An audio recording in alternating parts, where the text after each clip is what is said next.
6월 10일 새벽 예배에 함께 하시는 여러분을 주님의 이름으로 축복합니다. 우리 사도신경으로 우리의 신앙을 고백하시겠습니다. 나는 전능하신 아버지 하나님, 천지의 창조주를 믿습니다. 나는 그의 유일하신 아들 우리 주 예수 그리스도를 믿습니다. 그는 성령으로 잉태되어 동정녀 마리아에게서 나시고 본디오 빌라도에게 고난을 받아 십자가에 못 박혀 죽으시고 장사된 지 사흘 만에 죽은 자 가운데서 다시 살아나셨으며 하늘에 오르시어 전능하신 아버지 하나님 우편에 앉아 계시다가 거기로부터 살아있는 자와 죽은 자를 심판하러 오십니다. 나는 성령을 믿으며 거룩한 공교회와 성도의 교제와 죄를 용서받는 것과 몸의 부활과 영생을 믿습니다. 아멘. 찬송가 10장 전능왕 오셔서 함께 찬송하시겠습니다.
고맙고 감사하신 주님, 은혜와 사랑을 진심으로 감사를 드립니다.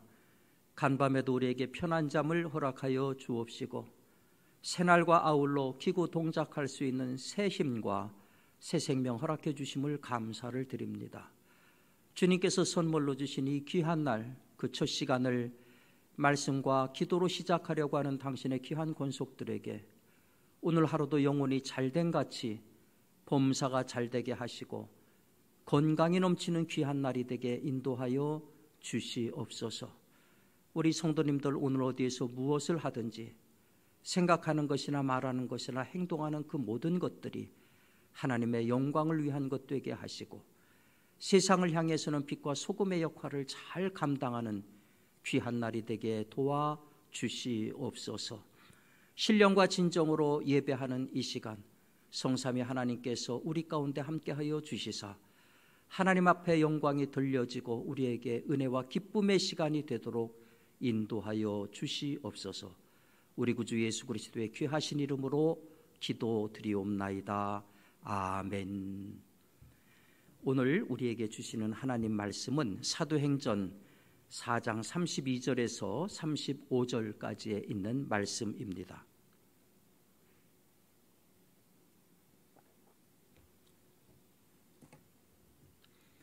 믿는 무리가 한 마음과 한 뜻이 되어 모든 물건을 서로 통용하고 자기 재물을 조금이라도 자기 것이라 하는 이가 하나도 없더라. 사도들이 큰 권능으로 주 예수의 부활을 증언하니 무리가 큰 은혜를 받아 그 중에 가난한 사람이 없으니 이는 밭과 집 있는 자는 팔아 그 판 것의 값을 가져다가 사도들의 발 앞에 두매 그들이 각 사람의 필요를 따라 나누어 줌이라. 아멘. 이는 주님의 말씀입니다. 우리는 지금까지 사도들이 성령의 능력으로 설교한 결과 교회가 탄생하게 되었고 또 그 메시지가 사람들에게 강력한 영향을 끼치게 됨을 살펴보았습니다. 나면서 안진뱅이 된 사람이 고침을 받았고 오순절에 3,000명 그리고 이어서 2,000명이 회심하는 이야기를 통해서 교회가 날마다 성장해 가고 있음을 알 수 있었습니다. 이처럼 처음 생겨난 교회가 무엇을 했던가요? 우리는 이미 사도행전 2장에서 저희가 사도들의 가르침을 받아 서로 교제하며 떡을 떼며 기도하기에 전혀 힘쓴 사실을 알고 있습니다. 무엇보다도 그들은 즐거워하며 하나님을 찬양했습니다. 여기서 그들이란 특정한 어떤 인물을 말하는 것이 아니라 예수를 구주로 고백한 모든 이들을 말합니다. 여러분, 이것이 교회입니다. 교회는 몇몇의 능력자와 몇몇의 권력자들이 포진하고 그들의 입김에 좌지우지되는 기관이 아닙니다. 오늘 읽은 본문의 말씀은 교회의 중요한 특징 한 가지를 우리에게 제시를 해줍니다. 바로 32절의 말씀입니다. 믿는 무리가 한 마음과 한 뜻이 되어 모든 물건을 서로 통용하고 자기 물건을 조금이라도 자기 것이라 하는 이가 하나도 없더라. 이 한 구절이 우리 모든 교회가 추구하는 가장 이상적인 교회입니다. 이상적인 교회. 다시 말해서 예루살렘 교회 이후 모두가 원하지만 어떤 교회도 도달한 적이 없는 그런 교회입니다. 이것은 오늘 우리 교회들에게 큰 충격이자 동시에 도전이 아닐 수가 없습니다. 오늘날 수천억을 들여서 기막힌 교회 건축을 한 그러한 교회들이 얼마나 많이 있습니까? 그러나 그 교회를 누가 이상적인 교회라고 하던가요? 오늘날 수십만 명이 모인다고 자랑하는 교회도 있습니다. 하지만 누가 그 교회를 일컬어 이상적인 교회라고 합니까? 그와 반대로 아주 소수의 사람들이 모여서 형제애를 이야기해가면서 성직자가 필요 없는 평신도 중심의 교회를 세웁니다. 설교도 영감이 오는 사람 혹은 언변이 뛰어난 사람을 차례대로 세웁니다. 하지만 이런 교회를 두고서도 우리는 이상적인 교회라고 말하지 않습니다. 지구상에 가장 먼저 생겨난 예루살렘 교회를 이상적인 교회라고 할 때에 우리는 그 내용을 좀 분석을 해볼 필요가 있습니다. 먼저 이 교회는 사도들이 말씀을 증거를 했습니다. 교회는 처음부터 말씀을 가르치는 자와 이 말씀을 주도적으로 실천하는 사람들을 따로 구분을 했습니다. 말씀 가르치는 사역은 사도들이 맡았습니다. 말씀을 실천해서 가난한 자, 고아, 과부들을 구휼하는 일을 위해서는 7명의 집사를 엄선해서 따로 뽑았습니다. 말하자면 교회 안에 거룩한 질서가 있었다는 이야기입니다. 말씀을 맡은 사도들이 힘써 전한 것은 성도들의 행복이 아니었습니다. 세상에서 승리하는 성공 비법도 아니었습니다. 33절이지요. 사도들이 큰 권능으로 주 예수의 부활을 증언했습니다. 예수가 다시 살아났다. 너희들이 못 박아 죽인 예수가 다시 살아났다. 죄와 악이 승리자인 줄 알았는데 아니다. 정의와 선이 최후의 승리자이다. 그 예수를 구주로 믿는 너희들도 예수를 따라 부활할 것이다. 사도들은 말을 만들어내는 창조자들이 아니었습니다. 그들은 부활하신 현장의 빈 무덤을 직접 두 눈으로 본 사람들입니다. 부활하신 예수님을 직접 만난 사람들입니다. 디베랴 바닷가에서 예수님이 차려주신 조반을 직접 예수님과 먹은 사람들입니다. 땅끝까지 복음의 증인되라고 하는 명령을 받은 사람들입니다. 사도들은 바로 이 사실을 있는 그대로 증언한 것입니다. 그렇습니다. 복음은 복잡하지 않습니다. 시대마다 새로운 것을 요구하는 것도 아닙니다. 너희가 죽인 예수를 하나님이 다시 살렸다. 예수는 부활하셨고 그분으로 인해서 우리 모든 죄가 믿는 자마다 사하여졌다. 그분을 구주로 고백하는 자마다 구원을 얻고 영생을 얻게 될 것이다. 이러한 사도들의 부활의 증언을 들을 때에 여러분은 어떤 생각이 드십니까?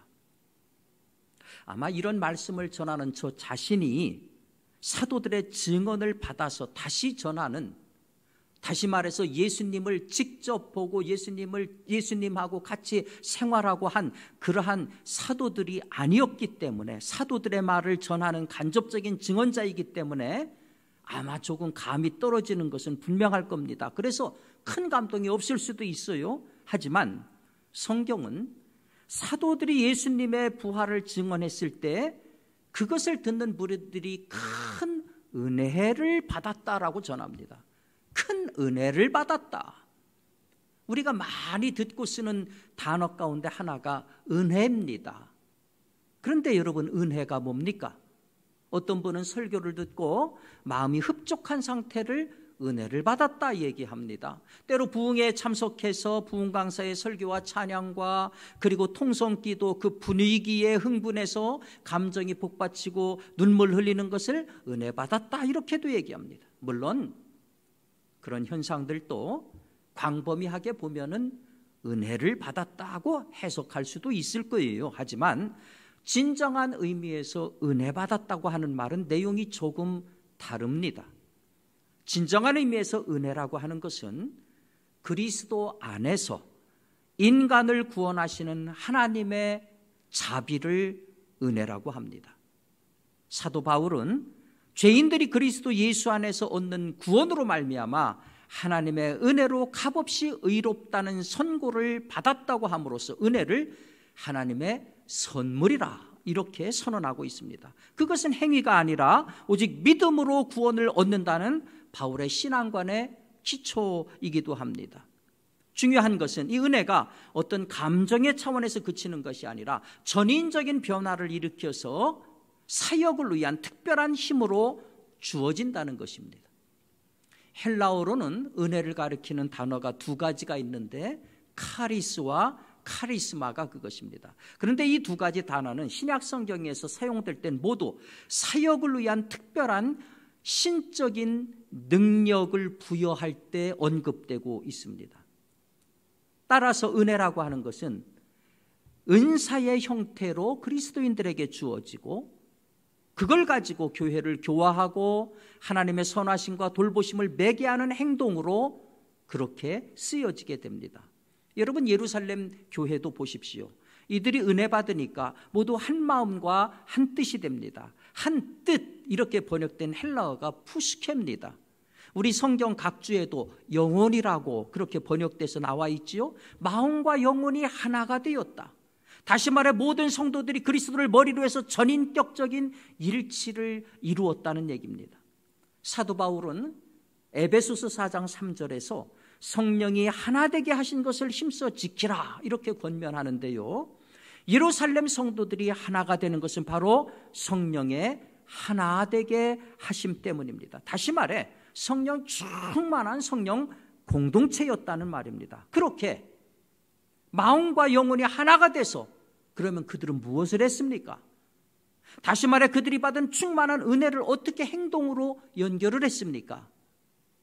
이미 우리가 살펴본 사도행전 2장 44절과 45절에서 믿는 사람들이 다 함께 있어 모든 물건을 서로 통용하고 또 재산과 소유를 팔아 각 사람의 필요를 따라 나눠주었다라고 했는데요, 오늘 본문에서 소유와 분배에 대한 예루살렘 교회의 모습을 추가로 공개를 하고 있습니다.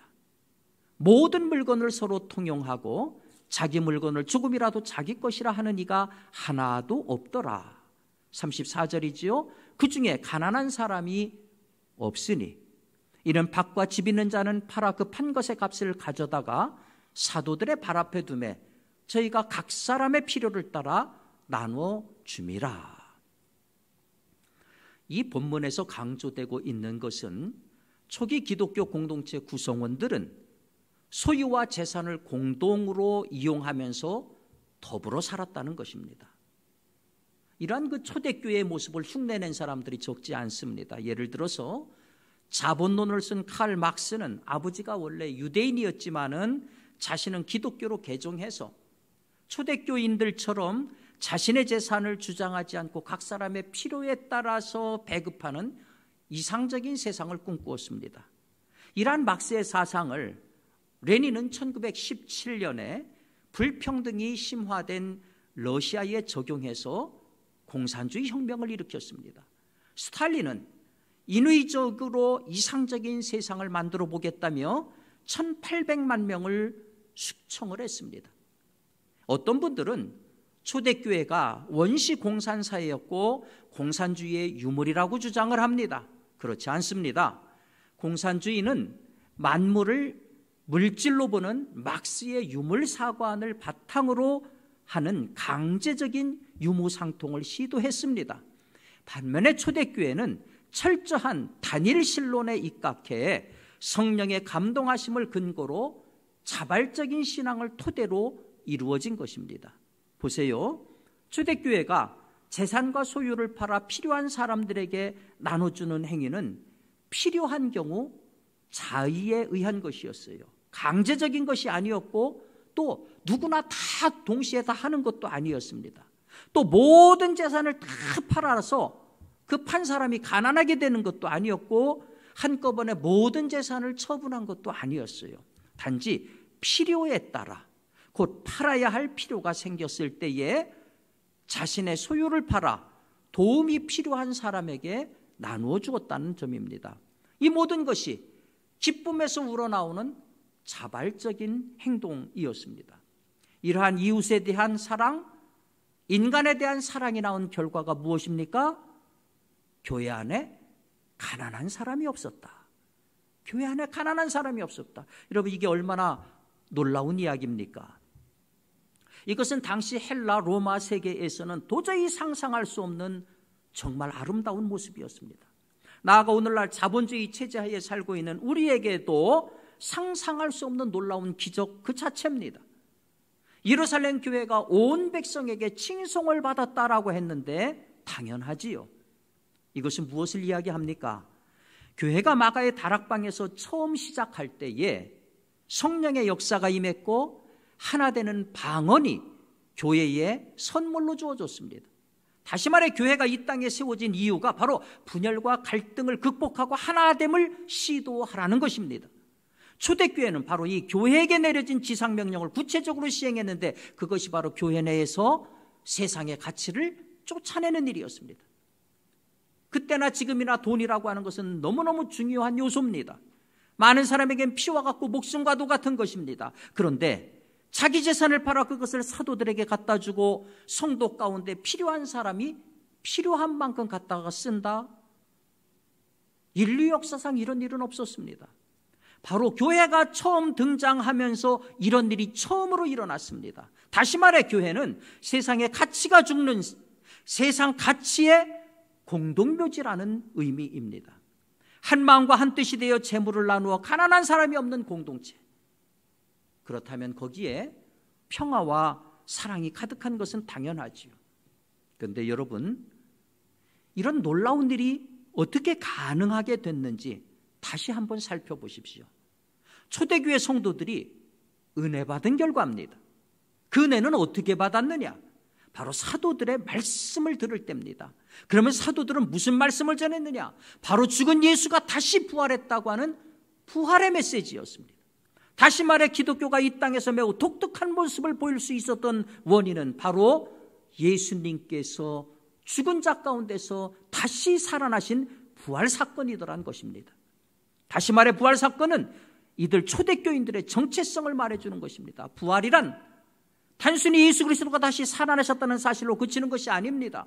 예수님께서 진짜 하나님이시라는 사실에서 그치는 것도 아닙니다. 예수님의 부활은 나아가서 우리로 하여금 참 소망을 갖게 하는 사건입니다. 빌립보서 3장 20절의 말씀처럼 우리의 시민권은 바로 하늘에 있기 때문에 잠깐 이 땅에서 로마의 지배 아래 힘들게 산다 하더라도 후에 우리의 본향인 천국으로 돌아갈 것이기 때문에 그들에게 있어서 이 세상의 것들은 결코 집착할 필요가 없었던 것입니다.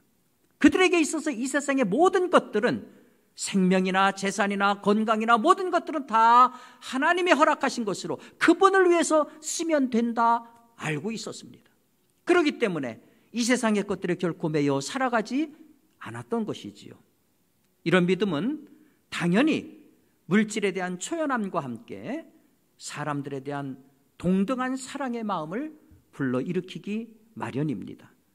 교회 밖에서는 가진 것의 유무에 따라, 배운 것에 따라, 지위에 따라 귀한 사람, 천한 사람을 구분을 합니다.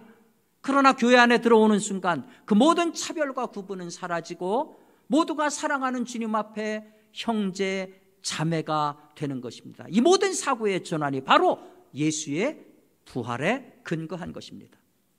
사랑하는 성도 여러분, 오늘 우리 교회가 나아가야 할 방향은 분명합니다. 바로 초대교회가 보여준 그 모습입니다. 먼저 부활의 예수 그리스도에 대한 분명한 신앙으로 우리가 하나가 되어야 됩니다. 그분이 성령을 통해 가져온 하나됨의 역사가 우리 안에 이루어져야 합니다. 나아가 교회가 세상 가치의 공동묘지임을 천명해야 합니다. 그래서 우리 모두가 하나님 안에서 동등한 형제 자매로 서로를 사랑으로 받아들여야 합니다.